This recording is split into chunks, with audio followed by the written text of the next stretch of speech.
स्वभावाद्यस्य नैवार्तिः लोकवद्व्यवहारिणः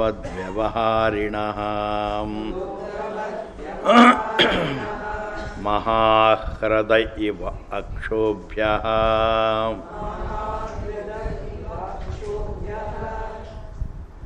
यतः क्लेशः सशोभते गतः क्लेशः सशोभते। स्वभावात्, बाय नेचर, स्वभाव से।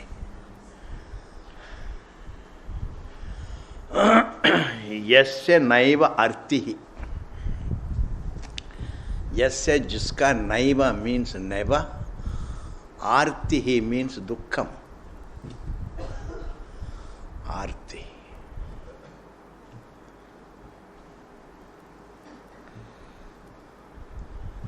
see, by nature, who is free from dukkha ji? You can't say Jnani is by nature free from dukkha.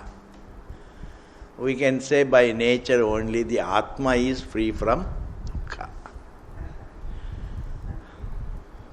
Swabhavadyasya naiva artihi lokavad vyavaharinaha, and the one who behaves like the empirical phenomenon. The truth that is ever free from dukkham, but behaves like a mundane individual due to avidya. Looks a mundane individual, remains a complete being, free from dukkham. Supposing you translate it the other way, a jnani is by nature free from dukkham, but looks mundane to others. It doesn't work. Because once you say jnani, what is jnani? If the moment you hear the word jnani, you only think of an individual. And an individual's swabhava is not freedom from dukkham.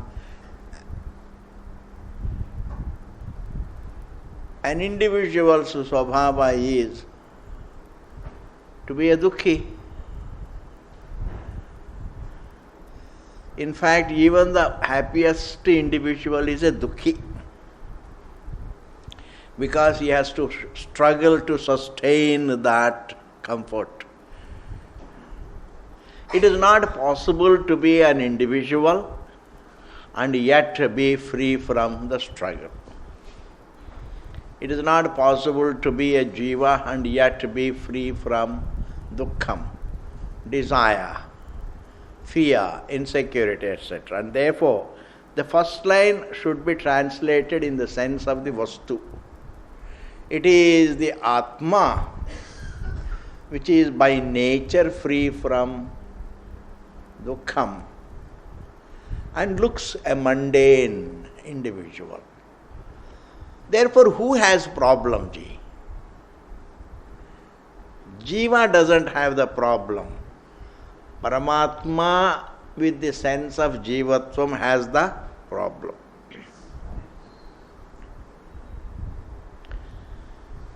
If we think the wave has a problem, yes, wave has a problem, water doesn't have a problem, has to be rephrased like this. It is the water in the form of the wave that has the problem, but that problem felt by the same water doesn't qualify water. That is the Vedanta. The problem is felt by the truth, but that problem felt doesn't qualify. It's not its nature. It is the conscious being that sees the waking and the dream. But the waking and the dream do not qualify the conscious being. That is what is. Therefore, when a man dies, like when a wave dies, one form dies. The same water assumes another form. Same water, seen as a wave, assumes another form. Similarly, the same truth assumes another body. Therefore, it is not that I have to remember, because truth doesn't remember. See, in this embodiment, I have memory of my contemporary events. I can remember the events that happened during my lifetime. They are all contemporary to my life. But what is contemporary to the truth? What is contemporary to the truth? There is nothing contemporary to the truth. There is nothing parallel to the truth. In this embodiment, whatever events have taken place, perhaps I can remember. But when this body goes, the memory also goes. What remains is the truth. Therefore, it's not the same individual that is reborn. It is the truth that assumes another form, another kind of individuality, another kind of embodiment. It is the truth that assumes another kind of embodiment.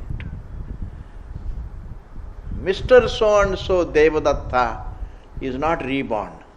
That name dies, that form dies, that individuality dies for good, for eternity. And what a death, Ji! What a death! That name dies for eternity, that form dies for eternity. That sense of equation with this form dies for eternity.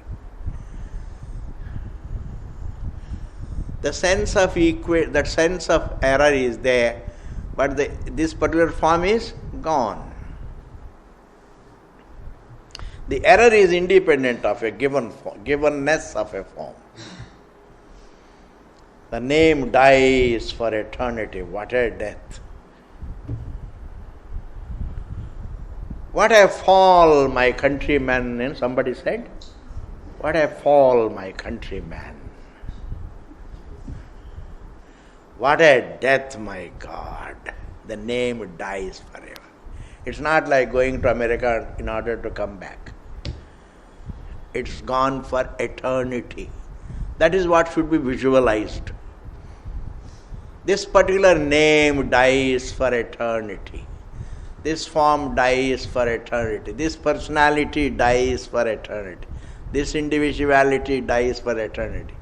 And what remains is the eternal. It is that eternal that assumes another non-eternal form. Therefore, it is not the form that has a problem.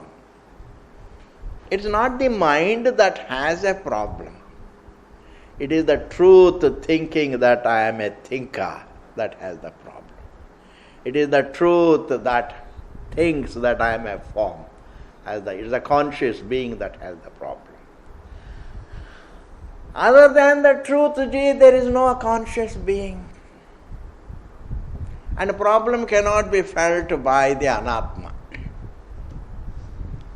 In fact, it is the atma that feels the anatma as its problem.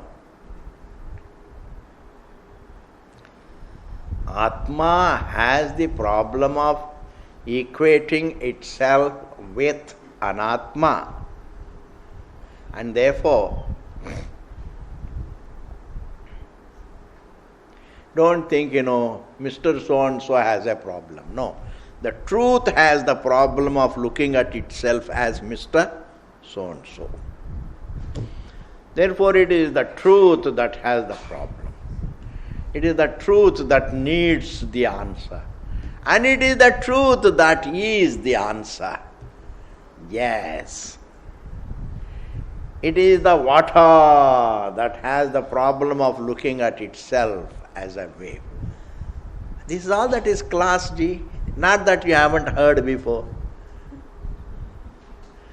It is not that I haven't ever told all this. Supposing Swamiji you have told all these things, you tell something else. Something else what? No, yesterday I searched for happiness. Today let me search for something else. Is it possible?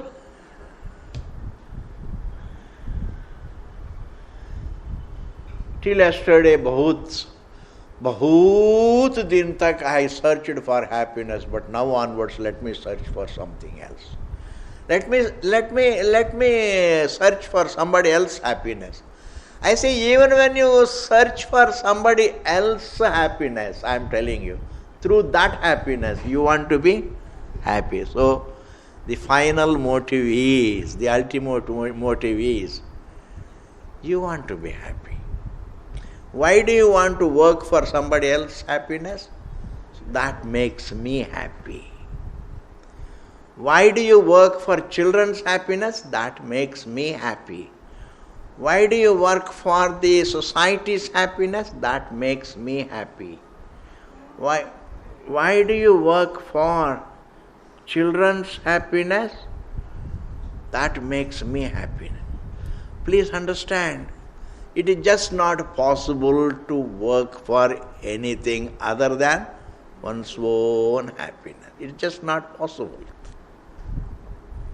Once we say it's not possible, it's a very serious matter. It is just not possible to do anything, to work for anything other than one's own happiness. And happiness means fullness.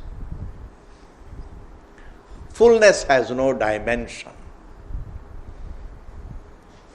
And searching for happiness is always in the form of working against the felt unhappiness. You can't really seek happiness because that happens to be your own nature. You may think it is outside, but the entire effort is against the felt unhappiness. And therefore the Shruti also says, by nature you are free from unhappiness. You are free from dukkham. Therefore, all that I am saying, I have already said before. But what else is the class? Therefore, it is the eternal that has the problem of looking at itself. Man has no problem. It is Parameshwara looking at himself as a man has the problem. Yes. If this goes home, then a lot of questions get answered. Some mysterious questions get answered. Who is reborn, etc., etc. It is the truth that takes another form. And Bhagavan also says, yatha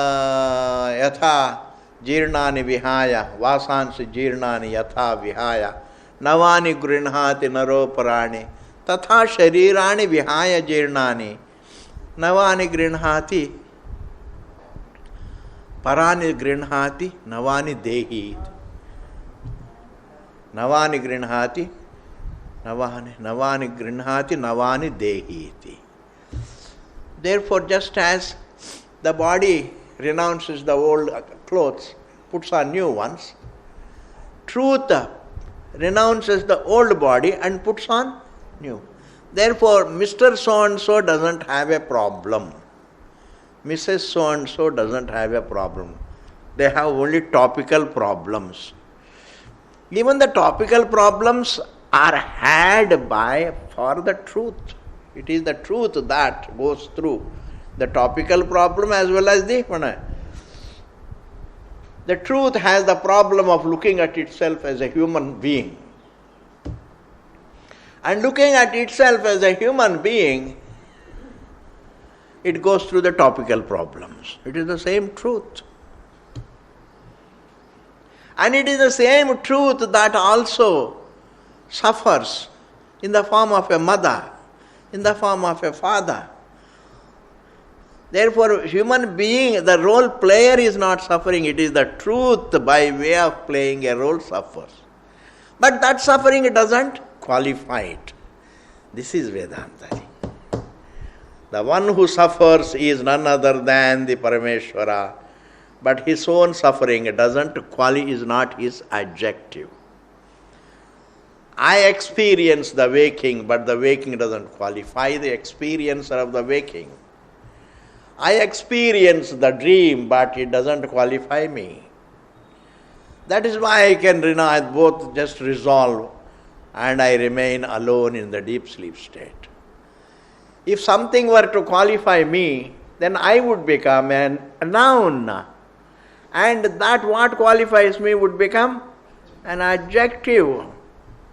And wherever the noun is, the adjective also will be there. Because the adjective doesn't have to buy another ticket. The noun travels, adjective also travels. When you buy a ticket, your height also travels with you. And your traits also travel with you. And your everything, all your properties travel with you. Your anger travels with you. Your impulses travel with you. The impulses don't have to buy another ticket. Therefore, but then a conscious being doesn't have any adjectives. Why? It experiences everything. Sarvanubhuhu. सबको अनुभव करने वाला है truth. सबको अनुभव करने वाला है. But then, जो अनुभव किया जाता है, the object of experience doesn't qualify the experience. This is the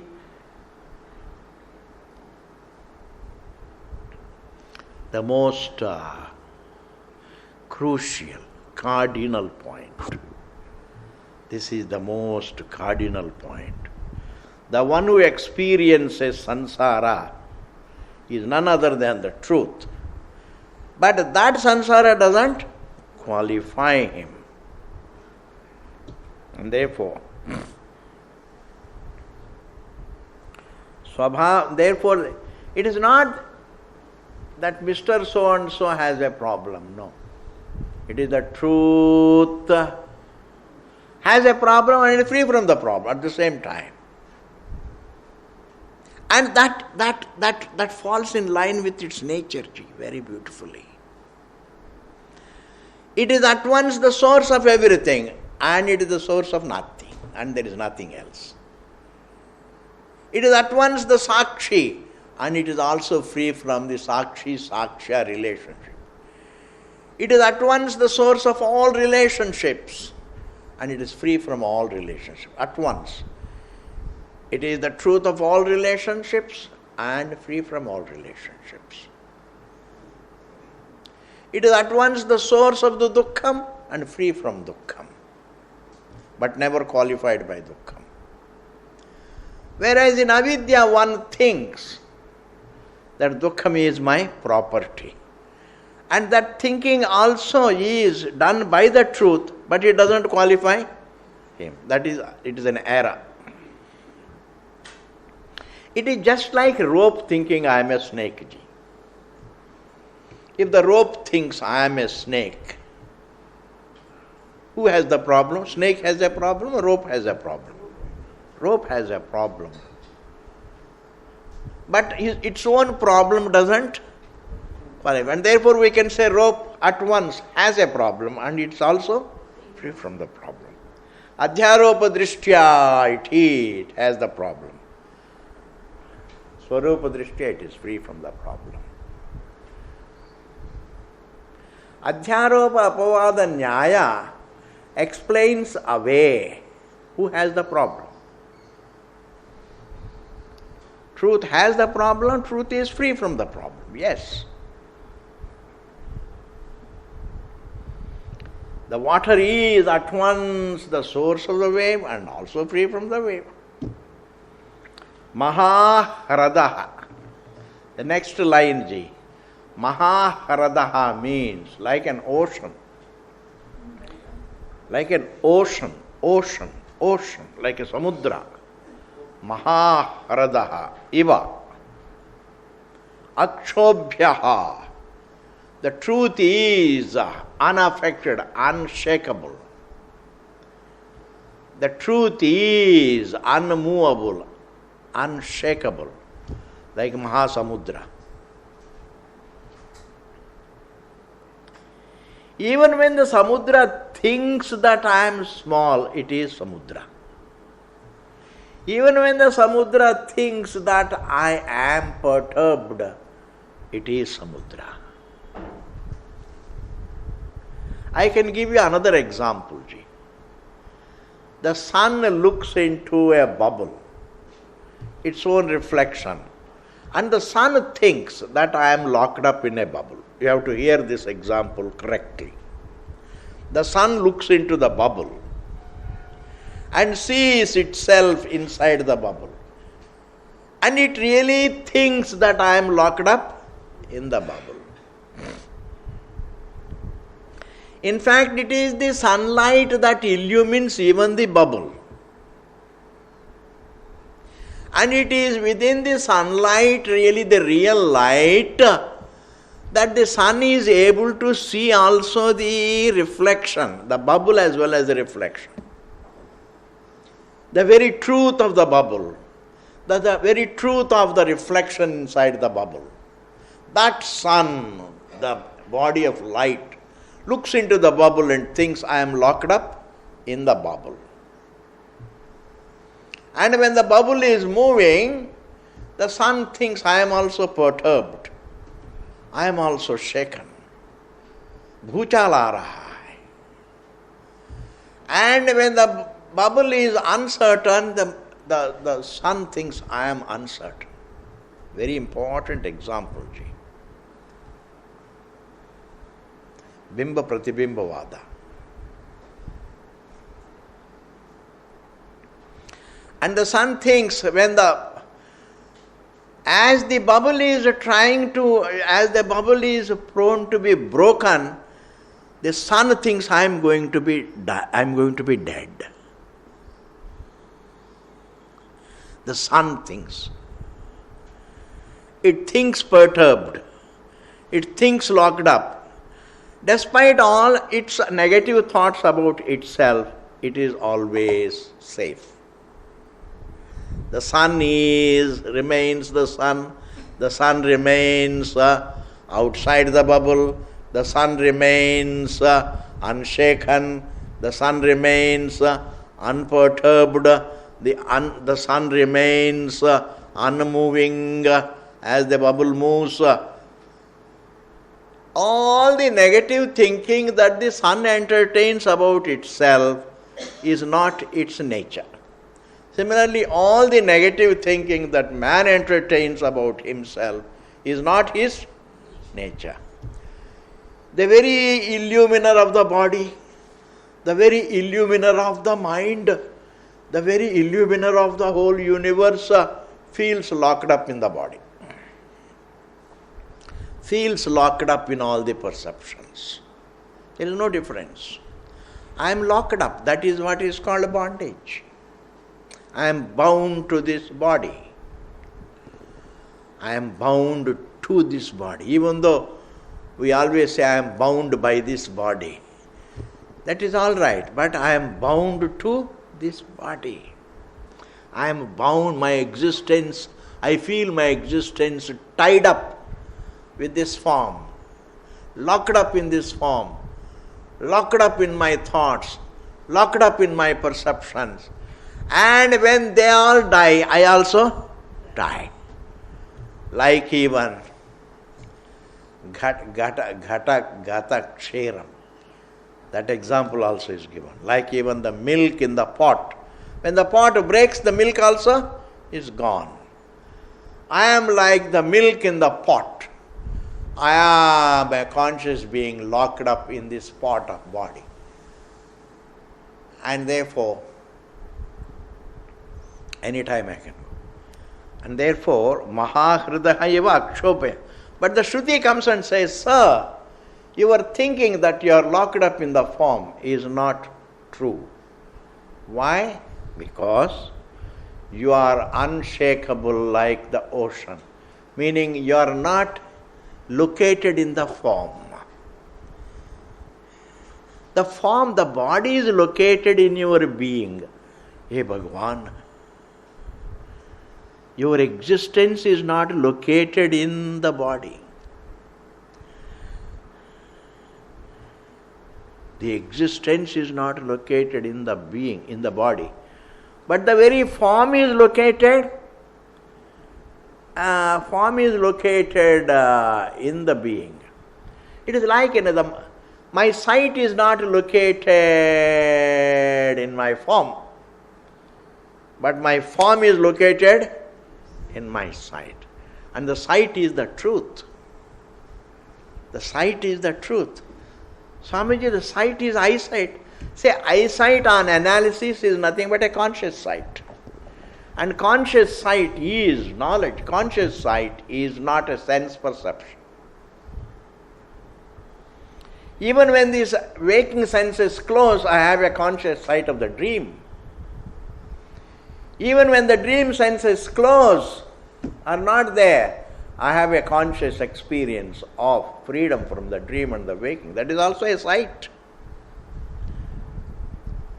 Just as thought is within the sight, freedom from the thought also is within the sight. And therefore my sight is not located in the body, but the body is located in the sight. Or more understandably, my sight is, the sight is, even the idea of me is within my conscious sight. Conscious sight is not mine or thine. Conscious sight is the truth. Conscious sight is not located in the mountain. The mountain is located in the sight. In that manner, the truth is not located in the body, but the body is located in the truth of the sight. And therefore, how can the sight be? And what about the sight? Where is the sight located? All right, sir, the body is located in the sight. But where is the sight located? Sight is eternal. It is kutastha. It is self. Chandogya Shruti says, Swe Mahimni. It is located in itself. Then it says, Na Mahimni. In fact, it is not located. It is wrong to say that it is located in itself also. It is self-existent.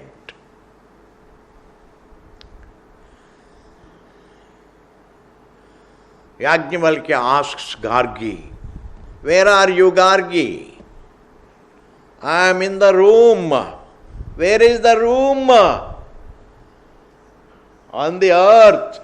Where is the earth? The earth is in space.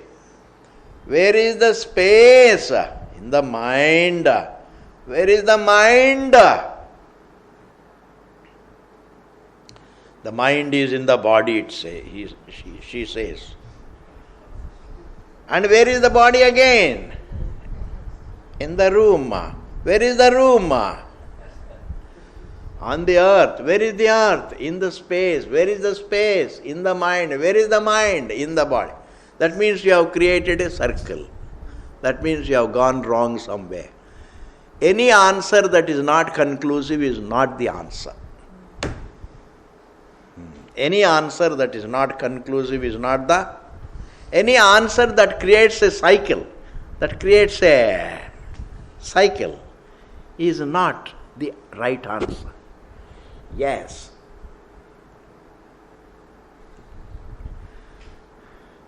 Who is he?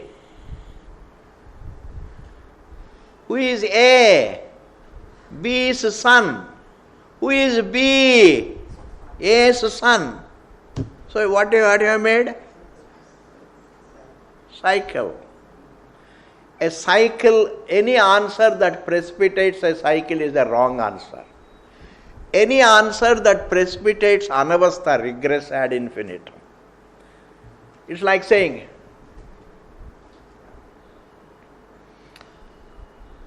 who is my father? This person. Who is his father? And he also has a father. He also has a father. That means who is the first father? You can't arrive at. Because if you think of a first father, then he also must have a father. Therefore, the father is only the truth. And that is conclusive. Father means what? The creation. As an individual, I am a creation not in my father. I am a creation in Rameshwara. My father also is a creation in Rameshwara. His father also is a creation in Parameshwara. Therefore, if any answer that precipitates a cycle is not the right answer, any answer that precipitates anavastha is not the right answer, any answer that is opposed to our that is not evident is the wrong answer. Any answer that is contradictory is not the right answer. Any dosha, any flaw. These are all called flaws. Flaws. Most of the flaws are, we come across flaws in thinking. When we do deliberate thinking about the truth, we commit flaws. Therefore, to correct the fundamental flaw in our perception, we undertake the study. The fundamental flaw is that the unlimited is viewing itself as limited. That is the fundamental flaw in one's perception. Man is the result of a fundamental flaw in his perception. The truth visualized with a big flaw. The truth has a flawed perception of itself. That is called man.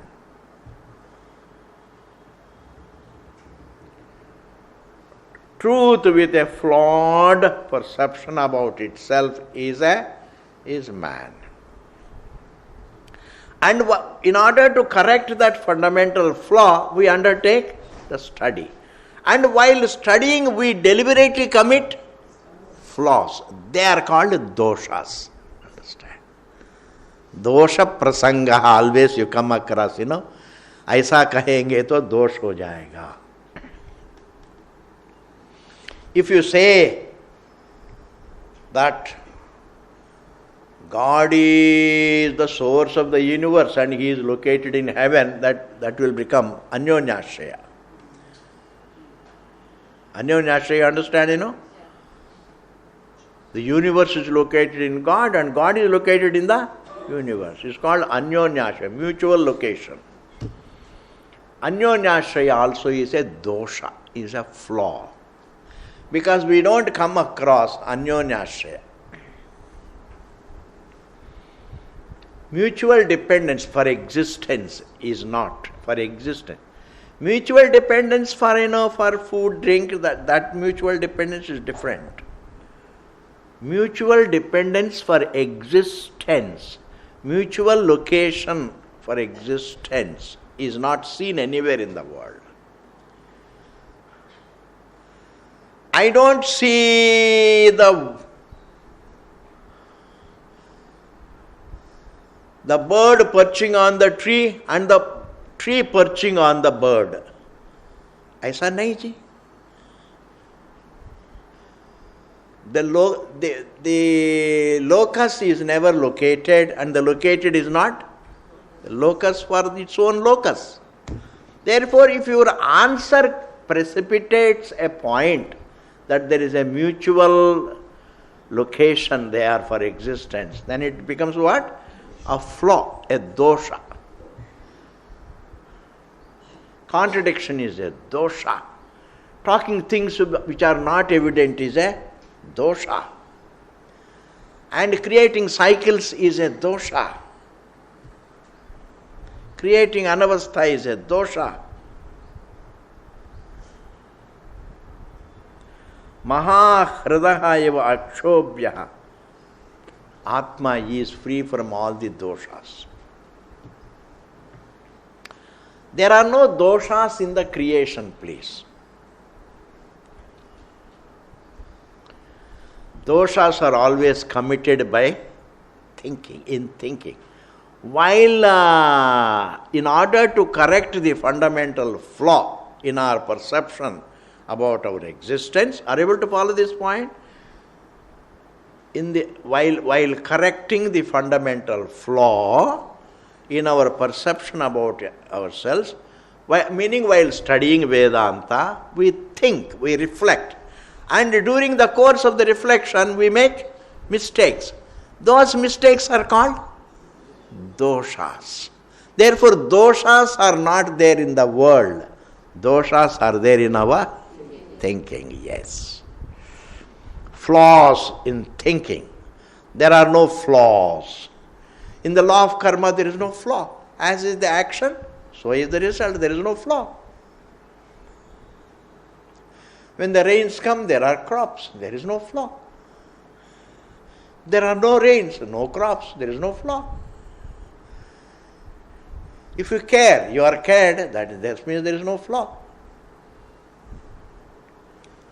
Supposing you care for somebody and the other person doesn't care for you, Bhagavan will care for you. That is the law of karma. And that person will be punished by the law. Punishment doesn't come to you with a forewarning, I am coming, etc. Man can be taken by surprise. Every action of one's is always, it boomerangs. Every karma boomerangs on oneself. There is no flaw, ji. No law is flawed. And the maximum number of flaws are committed in the context of self-reflection. Please understand. Only in the religious, while talking about Bhagavan, when we think of the truth, when we think of Bhagavan, in that thinking we commit the maximum number of flaws. The maximum number of flaws are committed during the course of the study about the truth. Every speculation is a flaw. There are countless speculations, means countless flaws about the truth. Because when the truth is one's own being, you don't speculate about the truth. You go about understanding your being, discerning your existence from your form. Instead of discerning, I speculate. Therefore, that very approach is flaw. That very approach is a flaw. Therefore, there are all speculations. Therefore, maha hradaha eva akshobhya. So, I want you to understand that while thinking about the truth, man commits all kinds of doshas. And one of the doshas is a cycle. Hey Gargi, where are you? In the room. I am back, ji.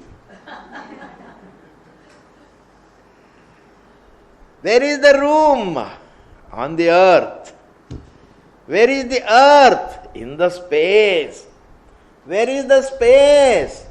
In the mind. And where is the mind? In the body. What has she created? A cycle. That means the wrong answer.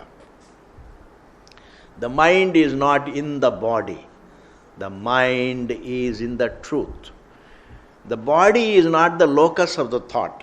The body is an object of thought. Very difficult A scientist also has to be a very big scientist to understand this one sentence. Body is not the locus of thought. Body is an object of thought.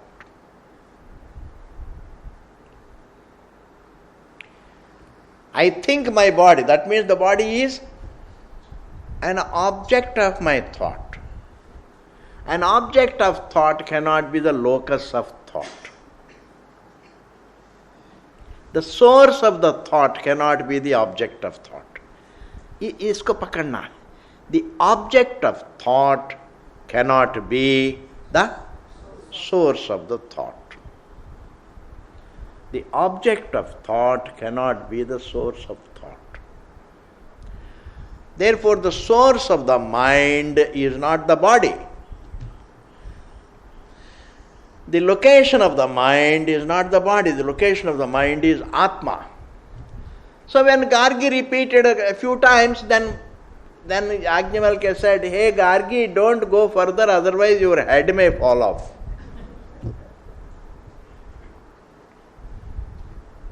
Your head may fall off means, its simple tatparyam is, you are wrong.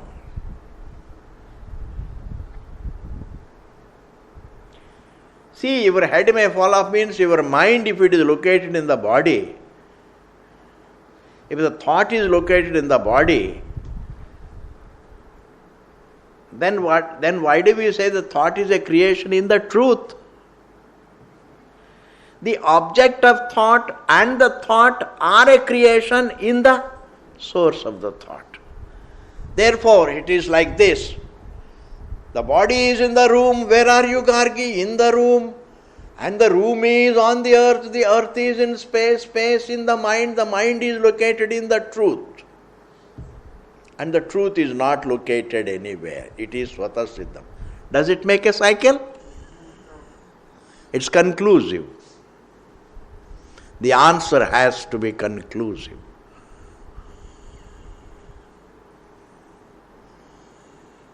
Anything that is conclusive is samadhana.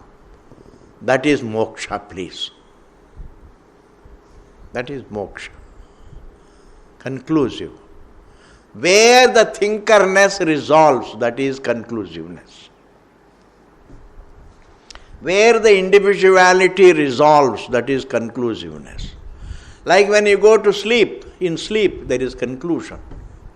Because your thinkerness resolves. Your individuality resolves. Your memory resolves. The sense of jivatvam resolves. Therefore there is samadhanam. There is peace. In fact, only in the truth there is conclusion. Everything concludes in the truth. Everything resolves in the truth. And therefore, maha hridahaiva akshobhyaha gata kleshaha. The truth is akshobhya. Don't translate it, the jnani is akshobhya. Aisa kuch nahi hai. Even a jnani is...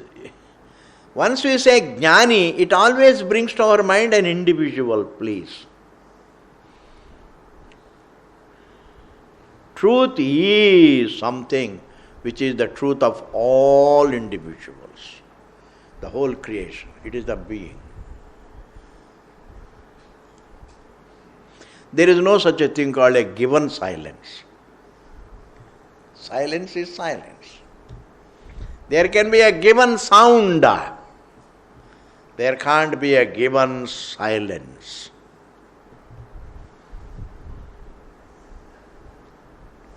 Gata kleshaha sa shobhate. He says that jnani shines. Gata klesha means free from kleshas, free from problems, free from dukkha.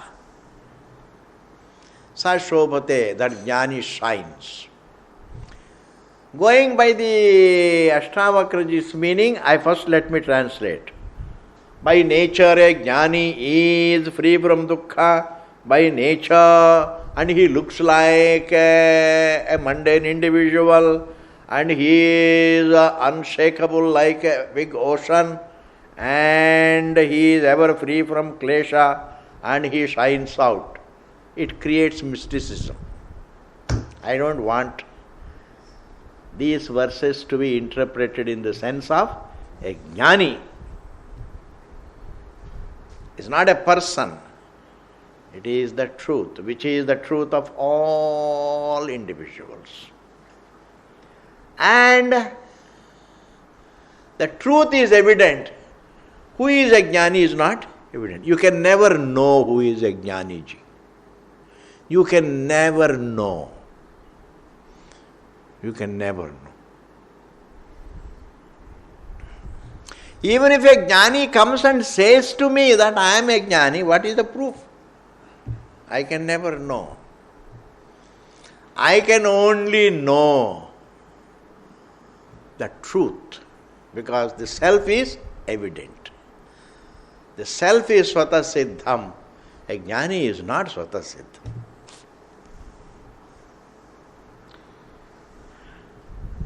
And therefore,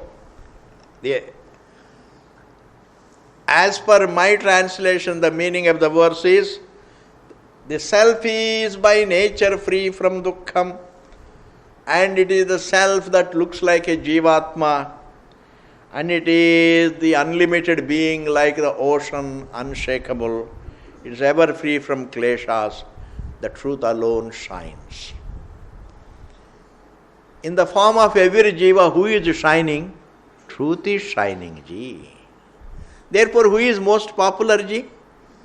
Only truth is most popular. You can never beat the truth. Even the most fastest moving plane cannot beat space, ji. Can it go? Can it jump out of space? No. Any distance is smaller than space. Even 1 billion kilometers is less than space, smaller than space. Another example is, you are driving very fast, but you can't be faster than the road. Is it not? Can you be faster than the road? No.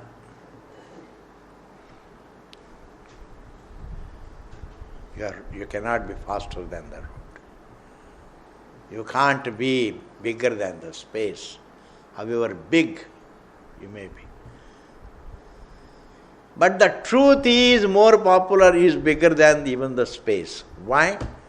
Because even the space falls within the limits of the truth. Like the wave falls within the water accommodates the wave. Therefore we can say, even though there is no spatial gap between the wave and water, but as water, it is bigger than the wave. Because the accommodator, the substance is bigger than the form. Even though there is no spatial distance. Amazing point, ji. There is no spatial distance between the substance and the form. Between the table and the wood, there is no distance. There is no gap. Yet, the wood is bigger than the table, because the wood accommodates the table. The table is accommodated. The wood accommodates. The table is pervaded. The wood pervades.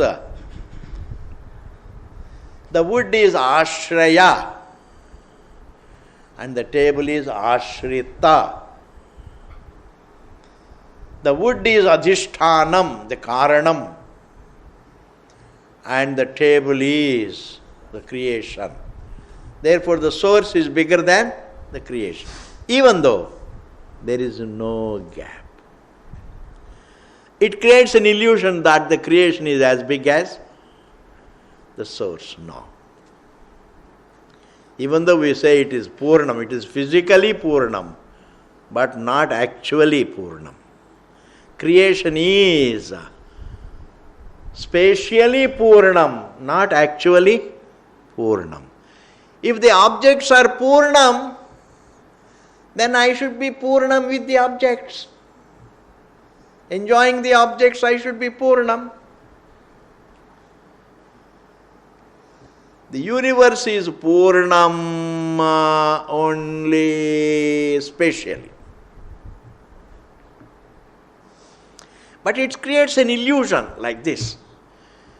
If Atma is between Atma is the source of the whole creation, the creation is boundless and the source is unlimited, but yet both of them are same, and therefore how can there be any comparison between the two? You can't say, if at all. In fact, one is negatable. The creation is negatable. The source is not negatable. The table can be broken. The table can disappear back into the wood. But the wood is there. In the same manner, the universe can have laya, whereas unto which the universe has laya, that doesn't have any laya. Therefore,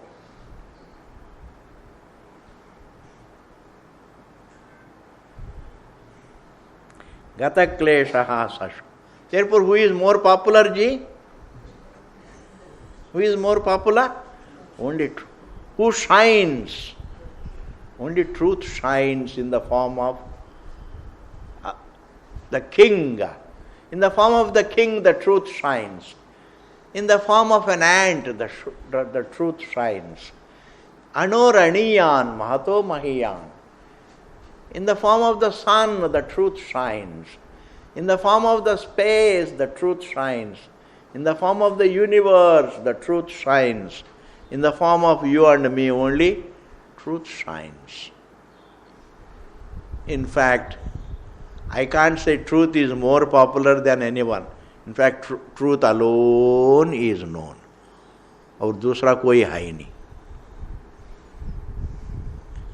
Water alone is there. What is a wave? Wave is an ocean. It is Vacharambanam Vikaro Namadeyam. Okay, ji. Nivrittirapi moodasya pravrittirupajayate pravrittirapi dhirasya nivritti phaladayini. Before I go into the verse, I want you to understand forever what is pravritti. Pravritti always means sukha pravritti. Nivritti means dukkha nivritti. You always withdraw from the prospect of dukkham. You withdraw from the undesirable. You pursue the desirable. And what is desirable is sukham. Sukha pravritti and dukkha nivritti. This is the technical terms. Man can only pursue happiness. But I told in the yesterday's class, you cannot pursue happiness. What looks like sukha pravritti is also nothing but dukkha nivritti. I only pursue dukkha nivritti. I have pravritti towards dukkha nivritti. All my struggle is to get rid of dukkham. Whereas sukham is our nature. You can't pursue sukham. It is not possible to pursue sukham.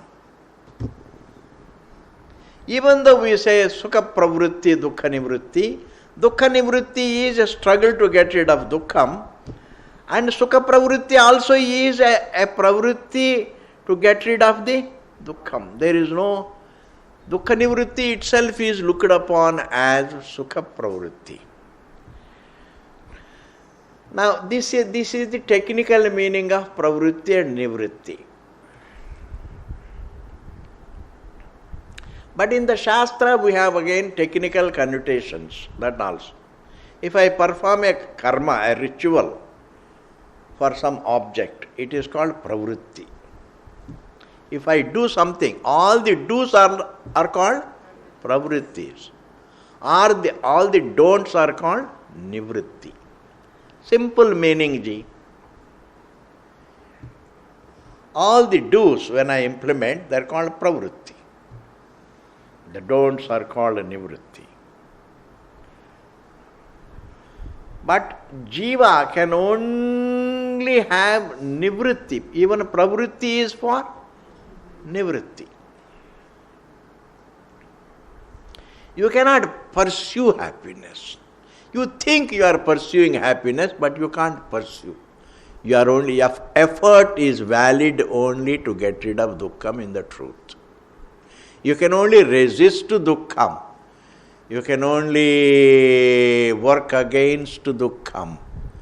You can't work for sukham. It's not possible. Just as you can't really work for somebody else's happiness solely. You always work for your happiness. If others' happiness did not make you happy, then you would never work for their happiness. It is not possible to work for anything other than one's happiness. And that cannot be called selfishness. Why? Because that is universal.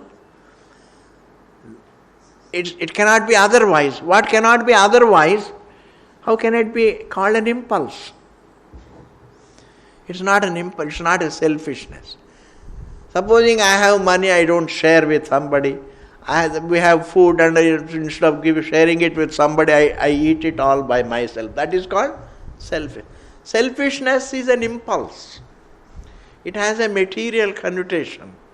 Selfishness is not a fundamental thing, whereas the search for happiness is fundamental. Resisting unhappiness is not an impulse. Resisting unhappiness is something that is the fundamental pursuit. Resisting bondage, resisting limitation, resisting anything that is other than the truth. I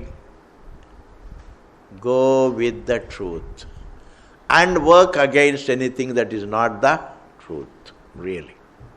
But I may not use that language, but that is what is happening.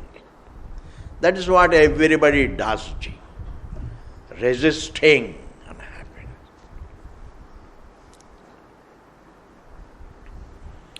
Therefore, nivrittirapi mudhasya, even the nivritti, mudhasya, for a murkha, pravritti rupajayate, even in the nivritti,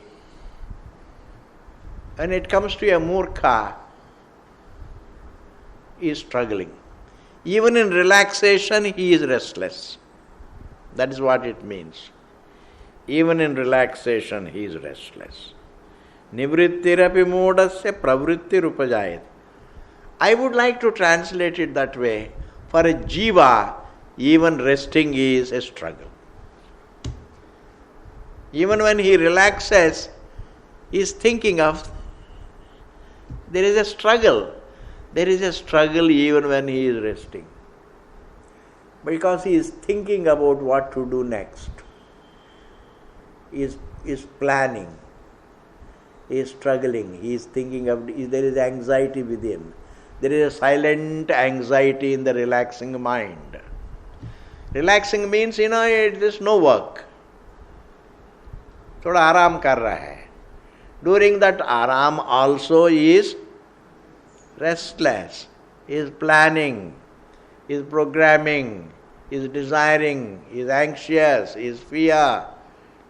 He doesn't get rest really. He is lying down, but he doesn't get rest. In that sense we have to take. A jiva, even when he is resting, he is not resting. Even the nivritti becomes a pravritti for him.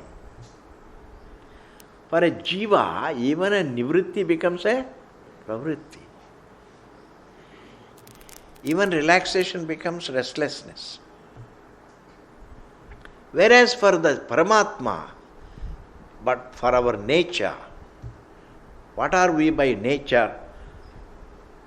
The truth is something, even in the form of the jiva you are working, pravrittirap, even though you are working, dhirasya, for a thinking man, nivritti phaladayini, he is relaxing. Even while working you are relaxing. For a wise man, even action is relaxation. For a non-thinking person, even relaxation is a struggle. And therefore, even निवृत्ति भी प्रवृत्ति हो जाता है mood के लिए, आत्मा के लिए प्रवृत्ति भी निवृत्ति हो जाता है. फ्रीडम. ठीक है जी. This morning I had almost decided not to come to the classes. I had almost decided, I was thinking, I'm having some throat pain. I said, today let me rest. But anyway, it's good we have had a class. Om Purnamadaha Purnamidam Purnat Purnamudachyate Purnasya Purnamadaya Purnameva Vasishyate. Om Shanti Shanti Shanti.